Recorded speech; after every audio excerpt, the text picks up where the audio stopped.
Title తెస్తానని ఎనిమిగా హౌస్లోకి వెళ్ళి రెండో వీక్లోనే బయటకు వచ్చారు. మీ ఆట మీద మీ కామెంట్ ఏంటి? ఆ 3 వారాలు ఉంచుకున్నప్పుడు you paying money man, use me. మంచి కంటెంట్ ఇస్తున్నా కదా, అవును. అది యూస్ చేసుకోకపోతే.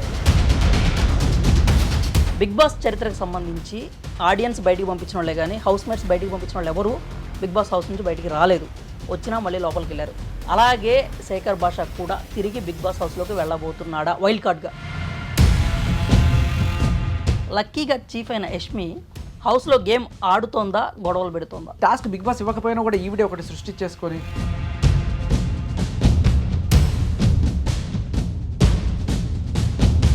హౌస్లో సోనియా, యష్మి, పృథ్వీ వీళ్ళు అనుకోకుండా మాటలు జారుతున్నారా, కావాలనే రెచ్చగొట్టాలని అలా చేస్తున్నారా?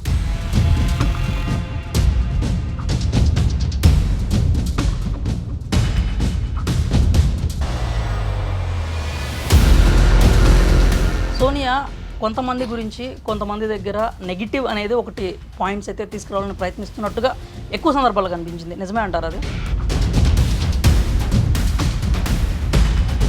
సో ఇలాంటి వాటికన్నిటికి కూడాను నువ్వు ఇలాంటి లాజిక్లు పెడితే పిచ్చి ఫ్రూట్ అనుకో. టాప్ 5 ఎవరు అవుతారు, ఎవరైతే బాగుంటుంది?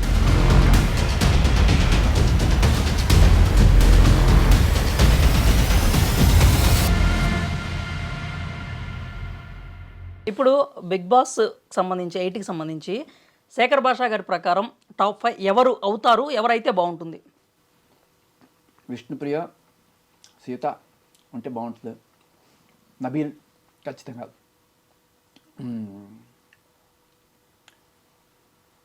నిఖిల్ ఇలాగే ఉంటే బాగుంటుంది, అంటే మారకుండా ఇప్పుడైతే గ్లైడ్ కాకుండా దీంతో పాటు కొంచెం యాక్టివ్గా ఉంటే బాగుంటుంది. అంటే గేమ్స్లో యాక్టివ్గానే ఉంటాడు, బట్ కొంచెం డల్ అయినట్టు కనబడుతున్నాడు. ఎక్కువ మిస్గైడ్ అయినట్లుగా కనిపిస్తున్నాడు అందరికీ కూడా. అదే పెళ్ళి ఒక గయ్యాళి పెళ్ళ ఉంటే ఎలా ఉంటుందో అలా అయిపోయింది పాపం మొహం కాకుండానే. అదే. సో అది లాస్ట్గా మీరైతే దీనికి జెన్యున్గా ఆన్సర్ చెప్తారని నేను ఎక్స్పెక్ట్ చేస్తున్నాను. బిగ్ బాస్ చరిత్రకు సంబంధించి ఆడియన్స్ బయటికి పంపించిన వాళ్ళే కానీ హౌస్ మేట్స్ బయటికి పంపించిన వాళ్ళు ఎవరు బిగ్ బాస్ హౌస్ నుంచి బయటికి రాలేదు. వచ్చినా మళ్ళీ లోపలికి వెళ్ళారు. అలాగే శేఖర్ భాష కూడా తిరిగి బిగ్ బాస్ హౌస్లోకి వెళ్ళబోతున్నాడా వైల్డ్ కార్డ్గా? మీరు ఇందాక అన్నారు కదా హిట్ మీ అని, పొద్దు నుంచి హిట్ చేస్తానే ఉంది క్వశ్చన్. నిజంగా నాకేం నచ్చుంటే ఏ ఆడియన్ నన్ను ఓడియన్ అంటాడు అన్నారు కూడా. ఎందుకంటే ఆడియన్స్ మిమ్మల్ని పంపించలేదు, హౌస్లో ఉన్న వాళ్ళు మిమ్మల్ని బయటికి పంపించారు. లేదు, వాళ్ళు తప్పు కదా, నాదే. కోరిక మీది కావచ్చు, కానీ పంపించింది అయితే house mates. Wild card entry ఉందంటారా లేదంటారా? కానీ చెయ్యి మంది కాకూడదు అన్నట్టు వాళ్ళది ఏం తప్పలేదండి. కానీ వైల్డ్ కార్డ్ ఎంట్రీ గురించి మనకి అసలు ఏ రకమైన సమాచారం లేదు. అంటే మా ఆవిడే నన్ను పోరా పో ఎందుకు వచ్చావు అని చెప్పంటది. నేనేదో నీకేదో నిన్ను చూసుకుందామని వస్తే నువ్వు నన్ను తిడతావు ఏంటి స్టేజ్లో అయ్యింది నాకు. అంటే మాకేమనిపించిందంటే ఫస్ట్ వీక్ తర్వాత సెకండ్ వీక్లో శేఖర్ భాష కొంచెం లో అయ్యాడు. అది ఎమోషనల్గా కావచ్చు. నాకు ఎక్కడో ఒక చిన్న డౌట్, ఎందుకు బిగ్ బాస్ ఆడిచ్చిన ఆటల్లో కానీ నా పేరు రాలేదు. తర్వాత ఏదో మొక్కుబడిగా ఒక ట్రూత్ ఆర్ డేర్ ఆడిచ్చి దాంట్లో ఏదో నామకే వాస్తే మీరు తీసుకున్న గొత్తులో మీరే పడ్డారు ట్రూత్ ఆర్ డేర్లో. బట్ ఆపర్చునిటీ ఇవ్వకపోవడం ఒకటి.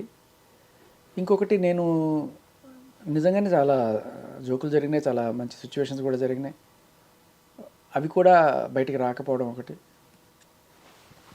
ఇవన్నీ కూడా అయి ఉండొచ్చు. ల్యాక్ ఆఫ్ స్క్రీన్ స్పేస్ అది చూడలేదా, పొరపాట, కావాలనా అనేది నాకు డౌట్ అంతే.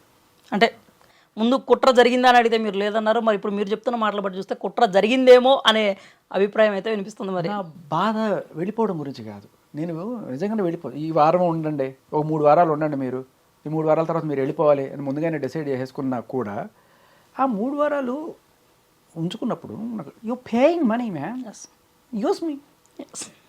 మంచి కంటెంట్ ఇస్తున్నా కదా, అవును. అది యూస్ చేసుకోకపోతే ఎవరికి ప్రాబ్లం? శేఖర్ భాష డల్గా ఉన్నాడంటే, టీఆర్పీ డిప్ అయితే మన ప్రోగ్రామ్ అయిపోతుంది కదా. సో నాకు తెలిసి అక్కడ మరి ఏం జరిగిందో తెలియదు, లేకపోతే ఒక్కొక్క వారం ఒక్కొక్కరి మనం లేపుదాం అని ఏదన్నా ఒక స్ట్రాటజీ ఏమన్నా ఉందో కూడా నాకు మరి అలా తీసుకుంటే 14 మందికి 14 వారాలు సరిపోతాయి కదా. అవునా. మరి 1 వీక్ ఒకళ్ళని లేపుకుంటూ పోతే అంతే కదా సార్. మరి 14 వారాలు 14 మంది ఆల్రెడీ ఉన్నారు, మరి అటు కష్టం అయిపోతుంది. అయ్యుండొచ్చు. సో వైల్డ్ కార్డ్ ఎంట్రీ గురించి అయితే సమాచారం లేదు ప్రస్తుతానికి. నాకైతే ఏ సమాచారం లేదు. ఓకేనా, మీరు మీ టైంని ఫ్యామిలీతో హ్యాపీగా గడపాలి. మళ్ళీ ఛాన్స్ ఫ్యామిలీతో హ్యాపీగా గడపాలి అంటారు, మళ్ళీ ఇంటర్వ్యూలకు రా రా అని ఫోన్లు చేస్తూనే ఉంటారు. అది ఆగితే అదే ఫస్ట్ 2 days మీడియాకి ఇచ్చినా కానీ మిగిలిన తర్వాత 3వ రోజు నుంచి మీరు ఫ్యామిలీతో హ్యాపీగా గడపాలి. ఛాన్స్ ఉంటే మాత్రం మీరు ఖచ్చితంగా మళ్ళీ వైల్డ్ కార్డ్గా బిగ్ బాస్ హౌస్లోకి రావాలని ఆడియన్స్ కోరుకుంటున్నారు, మేము కూడా కోరుకుంటున్నాము. ఎందుకంటే ఆ జోక్స్ ఏవైతే ఉన్నాయో అవైతే ఖచ్చితంగా మిస్ అవుతున్నారు అందరూ. ఎందుకంటే డైరెక్ట్గా మీకు వచ్చే ఇస్తున్నారు కదా, కట్ చేసి పెట్టండి చాలు, వాళ్ళు ఎంజాయ్ చేస్తారు. అక్కడ వేస్తేనే జోకా, ఇక్కడ వేస్తే జోక్ కాదా? ఖచ్చితంగా జోకే అవుతుంది. మేమైతే మనస్ఫూర్తిగా కోరుకున్నాం, మీరైతే ఖచ్చితంగా వైల్డ్ కార్డ్ ఎంట్రీగా రావాలని అయితే మేమైతే కోరుకుంటున్నాం. పాట గుర్తొస్తుంది, అక్కడేస్తే తప్పు కాదా, ఇక్కడేస్తే ఒప్పు కాదా, తప్పు తప్పే అన్నట్టు. అలా జోక్ ఎక్కడైనా ఒకటే. ఇప్పుడు శేఖర్ భాష తెలిసాడు కాబట్టి మీరు జస్ట్ ఫాలో అయితే వస్తూ ఉంటాయి అలా. అంతే, ఖచ్చితంగా. అంతే. ఓకేనా, థ్యాంక్ యూ. మాకైతే సమయాన్ని ఇచ్చి అంటే వాల్యుబుల్ ఇన్ఫర్మేషన్ ఇచ్చారు, మా కోసం ప్రత్యేకంగా కొన్ని జోకులు కూడా చెప్పారు. పువ్వులు పూయిస్తూ ఉంటాం. అయితే వెళ్తూ మీకు చెప్తాను, ఇది బిగ్ బాస్ ఇచ్చారో లేదో కూడా తెలియదు. అక్కడ ఒక పెద్ద స్విమ్మింగ్ పూల్ ఉంటుంది. ఆ స్విమ్మింగ్ పూల్ కరెక్ట్గా ఆపోజిట్ మీరు చూస్తూ ఉంటారు కదా, అక్కడ ఓల్డ్ అని ఫ్లవర్స్ ఇట్లా పెట్టుకుంటారు, పెద్ద పెద్ద ఫ్లవర్స్ అన్నీ ఉంటాయి. అయితే అది మామూలు ఫేక్ ఫ్లవర్స్, ఒరిజినల్ కాదు. అయితే వచ్చిన కొత్తలో 2nd వీక్లోనే ఇప్పుడు అందరు పిలిచి మన విష్ణుని పిలిచి అడిగా. విష్ణునే టార్చర్, విష్ణుకే అనమాట. నన్ను నామినేట్ చేసింది కదా, నామినేట్ చేస్తాను ఇంకోసారి. ప్రతిసారి చూడు విష్ణు అన్ని పూలు ఉన్నాయి కదా, నీకు ఏ పువ్వు ఇష్టం దాంట్లో అంటే ఏదో ఎల్లో కలర్ ఏదో. సరే కలర్ చెప్పావు, బట్ అన్ని పూల్లోకి అతిపెద్ద పూలు ఏది అంటే చూసి అది కదా, కాదు ఇంకోటి చెప్పండి, ఇది కదా, కాదు. ఈ అన్ని పూల్లోకి అతిపెద్ద పూలు స్విమ్మింగ్ పూల్ అన్న. పూల్ ముందు నుంచి కొన్నాళ్ళు ఆగిన తర్వాత దాంట్లోనే దూకేసింది టాస్క్. అంతే. థ్యాంక్ యూ అన్న, thank you for your time. చూసారు కదా, బిగ్ బాస్కి సంబంధించి శేఖర్ భాష అన్న మరి మళ్ళీ హౌస్లోకి వస్తారా లేరో ప్రస్తుతానికైతే క్లారిటీ లేదని చెప్పారు. రావాలని అయితే మనమైతే కోరుకుందాము. మీరు కూడా కోరుకుంటే మాత్రం మీ అభిప్రాయాలను అయితే కామెంట్స్ రూపంలో తెలియజేయండి.